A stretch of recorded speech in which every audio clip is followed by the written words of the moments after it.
So, dumating na ngayon ang aking order. This is a rice cooker from Gabor.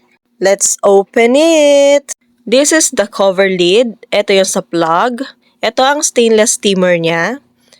And this is the electric pot. May manual na rin siyang kasama. Ayan siya, super cute! Excited na akong gamitin to. Tingnan nyo naman! Gusto ko na siyang testingin kaya lininis ko na agad-agad. Trending tong rice cooker na to kasi ang cute ng size niya. Also, handy rin siya. Naisip kong magluto ng noodles kaso nakita ko merong siopaw sa ref. Kaya ito na lang ang aking ilulutuin. Meron tayong bola-bola at asado dito. Dalawa na ang lulutuin ko kasi nainggit na naman ang mister ko.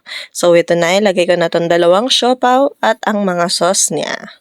Hintayin na lang tong maluto niyan. Nalagyan ko na to ng tubig kanina. So ito na, patayin na natin at luto na ang ating mga siopaw. Super cute ng rice cooker na to. Anytime pwede mo ring lutuan ng noodles. May control din sa heat niya kung gusto mo ng mas malakas or mas mahina. Tapos non-stick pa siya. Napakadaling linisin talaga. Try nyo na rin to mga sis!